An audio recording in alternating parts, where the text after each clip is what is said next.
Welcome to Leading Beyond Limits, the podcast where we explore the extraordinary journeys and insights of remarkable leaders who have pushed the boundaries of what's possible. Your host, Angel Radcliffe, who is a digital transformation leader, author, speaker, and financial educator, will lead each episode and dive deep into the stories, strategies, and philosophies that have empowered these exceptional individuals to lead, inspire, and achieve beyond the ordinary. We're about to embark on a journey of discovery and inspiration, and together, we'll learn what it takes to lead beyond limits. So grab your cape, or at least your favorite coffee mug, because we're about to unravel the extraordinary tales of trailblazers who've turned impossible into I'm possible. Let's get started. Hello, everyone, and welcome back to the Deep Dive. It is so good to be back. The break was definitely needed, I think, for both of us. But, diving into these topics, it really is the highlight of my week. There's something about tearing into a complex idea that just, it wakes you up. It absolutely does. Yeah. And look, before we even get into the weeds today, I just have to give a massive shout out and a thank you to Angel. We're getting the opportunity to cover this deep dive again, and we are looking specifically at the leadership micro scenarios.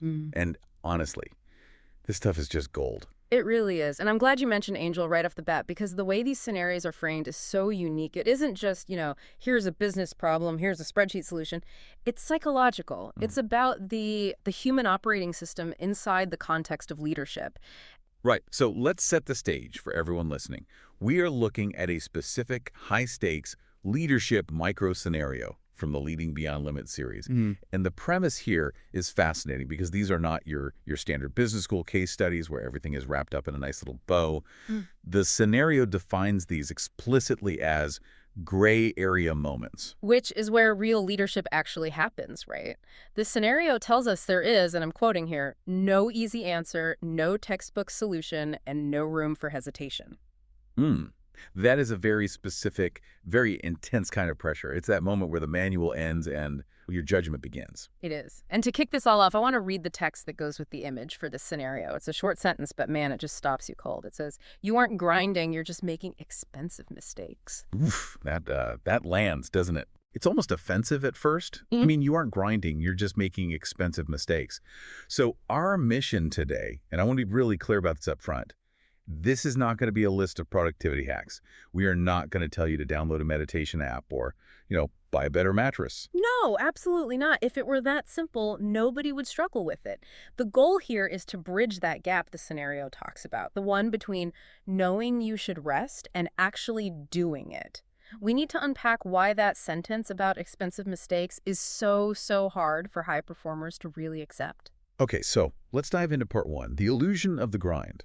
And I want to challenge this right away because in our culture, grinding it's the badge of honor, it's the hashtag, it's the humble brag. Oh, I was up until 2 a.m. grinding on this deck. If I'm a leader, isn't grinding just part of the job? Isn't that how I show I care? Well, that's the prevailing narrative, yes. But that's why this provocation is so subversive. It takes this cultural idol, the grind, and it doesn't just say stop it. It relabels it. It doesn't say you aren't grinding, you're tired. It says you are making expensive mistakes. It reframes the output of that exhaustion from effort to damage. That's a key distinction. It shifts the whole metric from input, how hard I'm working, to output, the quality of what I'm actually producing. But let me play devil's advocate for a second. If I'm pushing through a launch and I'm exhausted, surely getting the work done is better than not doing it. Isn't movement better than standing still? Is it, though? That's the illusion. The scenario argues that when you are in a state of depletion, you aren't just adding zero value, you are often creating negative value. You are breaking things, relationships, code, strategy, that will cost 10 times the amount of time and energy to fix later on. So it's the difference between motion and actual progress. Precisely. But here's the psychological trap, and I think this is what the scenario really wants us to grasp. Grinding feels effective. Right, because you're suffering. If it hurts, it must be working. That old, no pain, no gain idea. Exactly. There's a physiological sensation of effort. Your heart rate is up, you're caffeinated, you're stressing. That arousal actually mimics the feeling of productivity. It feels like work. Whereas thinking, pausing, reflecting, strategizing, that often feels like nothing. It feels invisible. It feels like idleness. And in a corporate environment, idleness is the enemy. Correct. So we have this thing called action bias. The brain prefers doing something, anything, over doing nothing, even if that something is counterproductive. When we are anxious or under pressure, we soothe that anxiety by moving. We check emails, we move cells around in a spreadsheet, we call a meeting we don't need. That is terrifying when you apply it to leadership. You're saying we might actually destroy a project just because our brain wants to feel busy. The scenario suggests exactly that. It challenges us to realize that hard work, when it's fueled by depletion, changes the very texture of your decisions.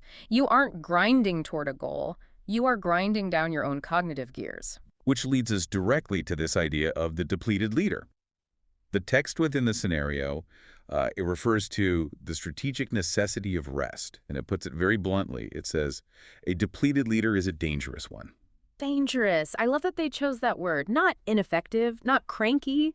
Dangerous. Why dangerous? Okay. That feels like a word you reserve for, I don't know, heavy machinery or explosives. Because a leader is heavy machinery. When you are in a leadership position, your decisions have massive leverage. They affect capital, they affect strategy, they affect people's livelihoods. And if you are operating that machinery while your cognitive faculties are basically offline, you are a liability. The scenario asks a really uncomfortable question here to really drive this home. It asks, when you're running on empty, which of your leadership defaults starts to show? And this is where it gets really interesting for me, this idea of defaults. Yeah, let's unpack that. Because we all like to think we are consistent, but the scenario is implying we have two operating modes, our Sunday morning best and our depleted zombie mode. Exactly. When we are rested, we are operating from the prefrontal cortex, the part of the brain responsible for logic, empathy, long-term planning. We are the leaders we want to be. But depletion strips away that layer of cognitive control. It reveals the machinery underneath. And the scenario explicitly mentions two common defaults, micromanaging and irritability. Oh, the micromanaging one is a killer. And I think a lot of listeners will resonate with this, or maybe their teams will. Why does that happen? Why do we start gripping the wheel tighter when we're tired? You'd think if we were tired, we'd want to let go. You would think, but it's actually a threat response. When the brain is depleted, it loses the capacity for complex, abstract thinking, which is what trust and delegation require. Trust is cognitively expensive. It requires you to simulate, I trust that this person will do X in the future. That takes brain power. So when the battery is low, the brain just cuts the power to the trust department. Basically. It retreats to what is concrete and what is controllable. I can't solve the 5-year strategy right now because my brain is fogged, but I can obsess over the font size on slide 4. I can control that. Wow. So micromanagement isn't even necessarily about being a control freak. It's a symptom of cognitive fatigue. You're just hunting for a dopamine hit. Yes, you are hunting for the dopamine of completion. Fixing a font gives you a tiny hit of, I did something. Solving a complex personnel issue doesn't. So you default to the small stuff, and you end up choking your team in the process. That is a massive insight. You're trying to find something small enough to conquer because you can't handle the big stuff. Exactly. You contract rather than expand. And the other, default irritability, is the same mechanism. Emotional regulation is a high-energy cognitive function. It takes fuel to not snap at someone who asks a question you think is stupid. We've all been there. The filter just dissolves. And when the tank is empty, the amygdala, the threat center, takes over. It's often called an amygdala hijack. You start seeing neutral questions as attacks. You see delays as personal insults. That connects right back to the expensive mistakes idea. If your default is micromanaging, the expense is your team's autonomy and speed. If your default is irritability, the expense is psychological safety. And the most dangerous part is that the leader often doesn't even see it happening. It's called cognitive tunneling. They focus so hard on the immediate task that they lose all peripheral vision. They think they are just holding high standards, but really they're just leaking their own exhaustion onto the team. So, okay, we have this setup. We know grinding when we're depleted is bad. We know it makes us dangerous. We know it triggers these ugly defaults. So why don't we just stop? The million-dollar question. Which brings us to part 3, the difficulty of the pause. Because if it was as simple as I'm tired, I'll stop, we wouldn't need a leadership micro-scenario about it. We wouldn't need this deep dive. No, we wouldn't. The scenario notes that this is rarely a problem of information. Leaders know about sleep hygiene. They've read the books. The struggle isn't intellectual. It's psychological. It's the tension of the whole scenario. It describes these moments as having no room for hesitation. So choosing to pause feels like the ultimate hesitation. It feels like failure. It feels like a violation of the role you're supposed to play. There is a deep-seated fear that if I am not visibly doing, then I am not leading. We often conflate activity with value. If I stop to think, or if I go home at 5 p.m. because I know I can't make a good decision, I fear I'll look like I'm quitting. It's the fear of visibility or, lack of visibility. If I'm grinding, sending emails at midnight, everyone sees I'm committed. If I'm resting to preserve my judgment, nobody sees that. It just looks like absence. And that requires a tremendous amount of confidence to weather. The scenario has this beautiful phrase, refining the decision-maker's edge. It frames rest not as the absence of work, but as the strategic preservation of judgment. I love that image, the decision-maker's edge, like a blade. Yes. Think of a chef. If a chef stops chopping to sharpen their knife, are they slacking off? Of course not. They are ensuring the next cut is clean. If you keep chopping with a dull blade, eventually you're just hacking at the food. You're working harder, sweating more, making a mess, but the result is garbage. And in this analogy, the grind is just the hacking. Precisely. And the pause is the sharpening. But, and here's the catch, sharpening doesn't look like chopping. To an outside observer, or even to your own anxious inner critic, sharpening looks like you've stopped working. That is such a powerful reframing. Yeah. Leadership isn't a title you're given, it's the way you decide. That's another line from the scenario. So if leadership is about how you decide, then the condition of your decision-making instrument, your mind, is your primary asset. And that asset is depreciating every single hour you push beyond your biological limit.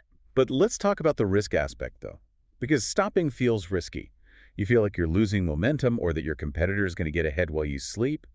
I feel like that is the barrier for so many people. They think, I just can't afford to stop. That's the paradox. We feel that stopping is the risk. But the scenario is trying to tell us that continuing is the real risk. The scenario mentions that leadership decisions are frequently made with partial clarity. You never have 100% of the data. Right. If you had all the data, you wouldn't need a leader. You'd just need a calculator. Exactly. So you are relying on intuition, on synthesis, on pattern recognition, on what we call executive function. Those are very high-level brain functions. And they're the first things to go when you're tired. So when you push through, you're essentially gambling with the company's chips while you're drunk on fatigue. That is a vivid way to put it, but Yeah, yes. You are making high-stakes bets with compromised faculties. You might get lucky once or twice, but the house always wins eventually. This leads us perfectly into part 4, conviction in ambiguity. The scenario uses the phrase, the conviction of command, and this is where we move from theory to practice, from knowing to doing. This is the crux of it, really. How do you actually do it? How do you stare dang that pressure and make that call? The scenario talks about bridging this gap. We all know we should rest, but doing it in the heat of battle, that requires something else. It requires conviction. But conviction usually implies pushing forward, attacking the hill. How does conviction apply to stopping? It requires self-trust. Think about the courage it takes to say, I am not going to send this email tonight. I am not going to make this call right now. I am going to step away, sleep, and look at this at 7 a.m. In the moment, that feels like weakness. Yeah. It feels like you couldn't hack it. But the scenario frames that decision, the decision to stop, as a high-stakes decision in itself. It is an act of command. You are commanding yourself. You are commanding your own biology and your own anxiety. That's a huge shift. Instead of seeing rest as giving in to your body, you see it as taking charge of your performance. It's moving from a passive state where the work drives you until you collapse to an active state where you decide when the work gets the best of you. You are regulating the machine instead of letting the machine run you into the ground. I want to touch on the ambiguity part of this. The scenario says these are gray area moments. Why is ambiguity so draining? Why does that gray area make us want to grind? Because the brain hates it. Evolutionarily, ambiguity signals danger. A rustle in the bushes. Is it a tiger or is it the wind? The brain wants to know now. To resolve that anxiety, the brain wants closure. It wants to do something, anything. Grinding satisfies that itch. It feels like we are fighting the ambiguity. So sitting still on the ambiguity without trying to prematurely fix it with just busy work, that's actually a high-level leadership skill. It is perhaps the ultimate skill. It's what the poet John Keats called negative capability, the ability to exist in uncertainties, mysteries, doubts, without any irritable reaching after fact and reason. Irritable reaching, that sounds exactly like the default we were talking about earlier. It is. The depleted leader reaches irritably for a solution, any solution, just to end the tension. The rested leader can hold that tension until the right solution emerges. Which takes us right back to the defaults. If you can't hold that tension, you default to micromanaging. You try to control the uncontrollable. Right, and that's why the scenario emphasizes the conviction of command. Conviction isn't just about yelling orders, it's about having the conviction that your judgment is valuable enough to protect. Your judgment is valuable enough to protect. I think that might be the core of this whole scenario. If you treat yourself like a machine that just processes tasks, you don't need rest, you just need maintenance. But if you treat yourself as a strategic asset, then maintenance is completely non-negotiable. And remember, the scenario explicitly states rest is strategic, depletion is a risk. It's not a wellness issue. It's a risk management issue. I love how business-focused that is. It just takes the emotion out of it. You wouldn't run a factory machine at 150% capacity with no downtime because you know it would explode. And yet, we do it to ourselves and we call it dedication. We wear the burnout like a medal, not realizing the medal actually says, I made expensive mistakes. So as we start to wrap this up, I want to circle back to that image of the expensive mistake. We've unpacked the illusion of the grind, the danger of the depleted leader, and the sheer difficulty of hitting the brakes. We have. And I think for you listening, the key takeaway here is really about redefining what work looks like in a leadership role. The scenario reminds us that this is leading beyond limits. But paradoxically, leading beyond limits implies knowing exactly where your limits are. That's the irony. To go beyond your limits, you must respect the biological limits of your own endurance. You can't lead beyond limits if you have collapsed at the border. And we have to remember the context of these 52 weeks of high-stakes decisions. This isn't a one-off. Leadership is a marathon of sprints. If you burn out on week 3, you're not there for the decision in week 45. That's the long game. And that's where the expensive nature of the mistake really compounds. It's not just the bad decision today, it's the cumulative loss of your capacity over time. This has been such a refreshing look at something we usually just brush off as, being tired. It's so much deeper than that. It really is. It's about the ethics of leadership. Right. Do you owe your team your exhaustion, or do you owe them your clarity? That's the question. Do you owe them your exhaustion, or do you owe them your clarity? I think we all know the answer, but living it, that's the hard part. The gap between knowing and doing. Exactly. Now, before we sign off, I want to leave our listeners with a provocative thought. We talked about the defaults, micromanaging, irritability. We talked about the anxiety of just sitting still. Yes, and I think there is a question every leader needs to ask themselves in those moments. Here's the question I want you to mull over. Yeah. It's derived straight from these concepts we've discussed. The next time you feel that urge to grind harder, the next time you feel guilty for stopping, ask yourself this: are you driving the work forward, or are you just soothing your own anxiety about sitting still? That is the mirror test, and it is not an easy one to pass. No, it is not, but it's the necessary one. And we would love to hear how this scenario lands with you. As we mentioned, this is part of Angel's Leading Beyond Limits series. Go join the conversation on Angel's LinkedIn page. There is a whole community there dissecting these scenarios. don't just look for the right answer in the comments. Use it as a space for your own reflection. Yes. Don't rush to fix your defaults immediately. Just notice them. That's step 1. Quiet reflection is the first step toward the conviction of command. Beautifully put. Thank you all for listening to this deep dive. We'll be back next time with another scenario. Until then, protect your judgment. Thank you for tuning into another inspiring episode of Leading Beyond Limits.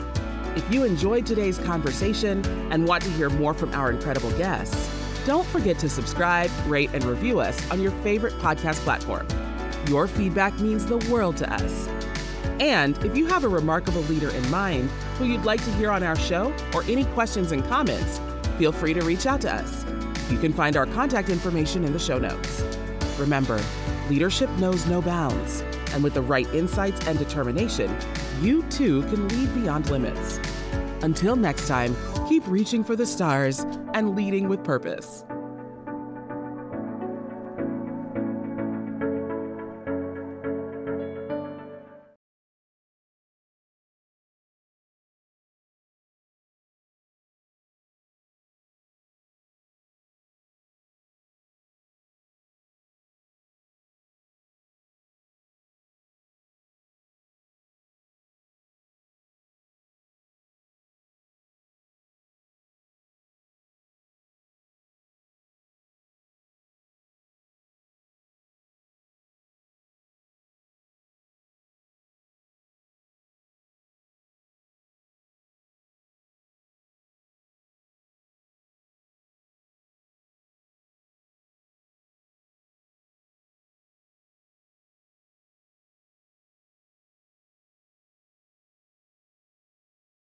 Hey y'all, it's Kelly Clarkson with Wayfair, where delivery and setup are as easy as a few taps on your phone. Picture this.